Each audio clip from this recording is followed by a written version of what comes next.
Ain't happening. You ain't getting in my boat. Leave me alone. He's going around the point. There he is. Expose who? No way. Expose what? That's the one we was looking for. Behind that rock just like that. MJ, I don't think this is what they meant when you said exposed.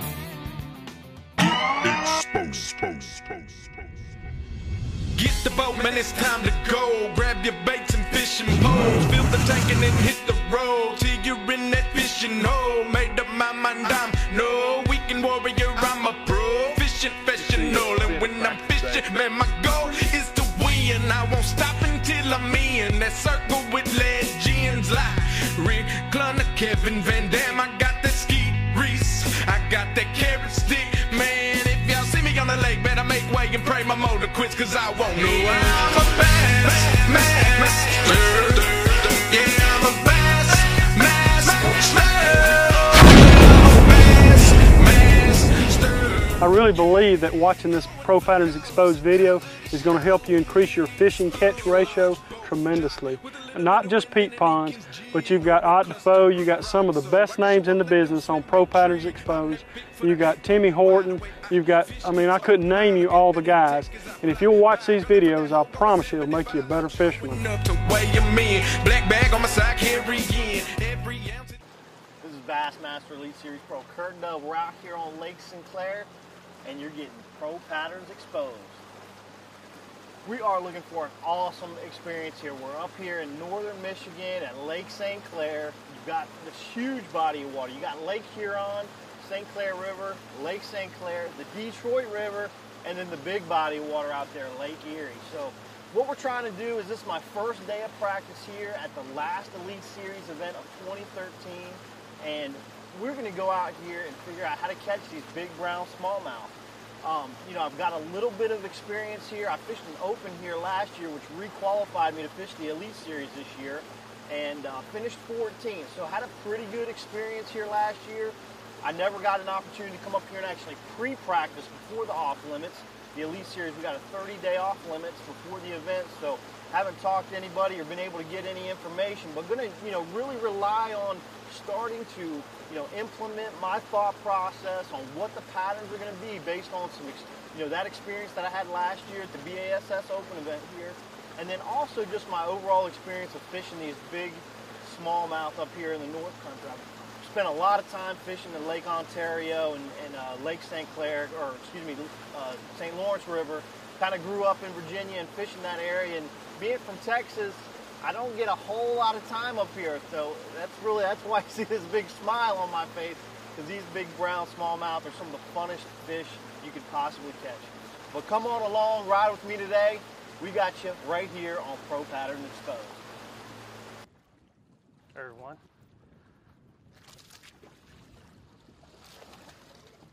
Wrecking ball worked.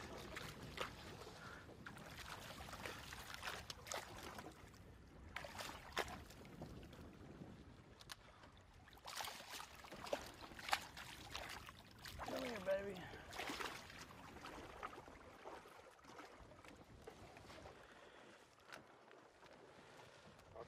All right.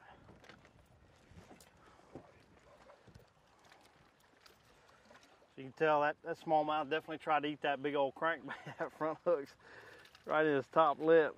Got him pretty good. So, you know, what I was describing there just a minute ago was, it sounds pretty crazy, pretty erratic, but, you know, that's what smallmouth like a lot of times. They like that craziness, they like the erratic, they like big, giant chartreuse spinnerbaits. I mean, that's kind of the nature of the beast right here. We're going to weigh this one real quick. I'd say he's probably in that, you know, same 2.5 range or so.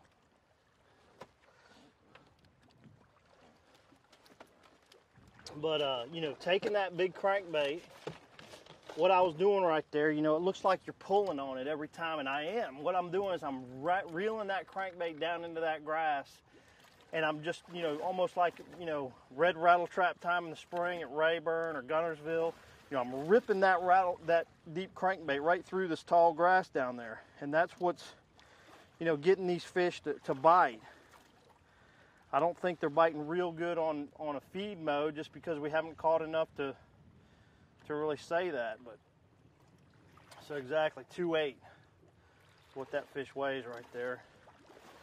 But so, you know, got back out here where we caught some fish last year and found some decent grass.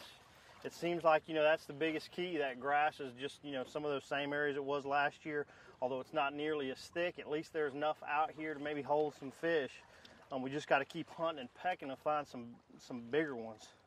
But man, that dude for a smallmouth, you know, that's a big old mouth. That's a mature smallmouth mouth right there. And you know, typically I'd say, you know, a fish that length, you know, would be a 3 to 3.5 pound fish, but that's just not the way it's working out right now.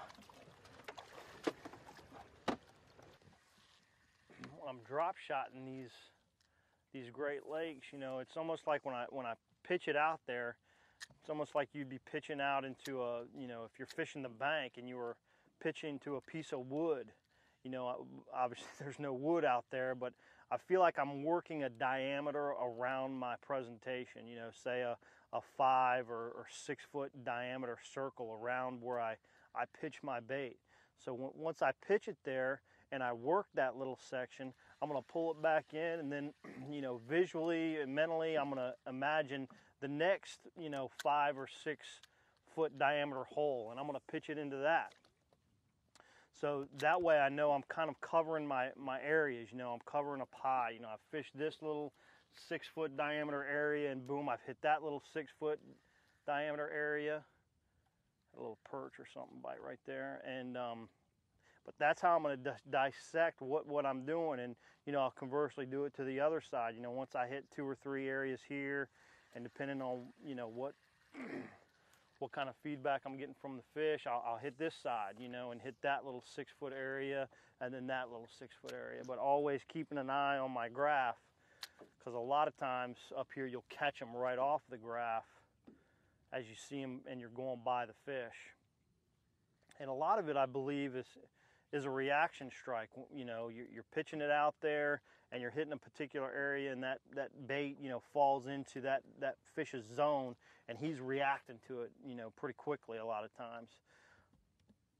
So that's what I'm trying to do, is get, you know, 1, elicit that potential reaction strike, and then 2, just make sure I'm covering my area appropriately. Thank you for watching Exposed. Join us again next week on ProPatterns.com as more of the world's top professional anglers share their tournament strategies with you. This is Sandra Rankin, and we'll see you then. Get exposed. Get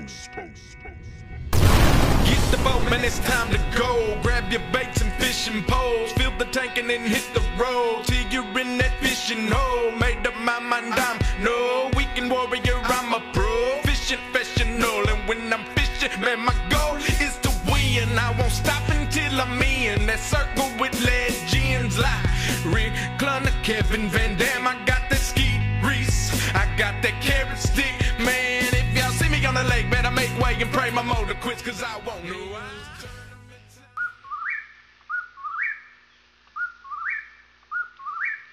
Where does my brown buddy roam?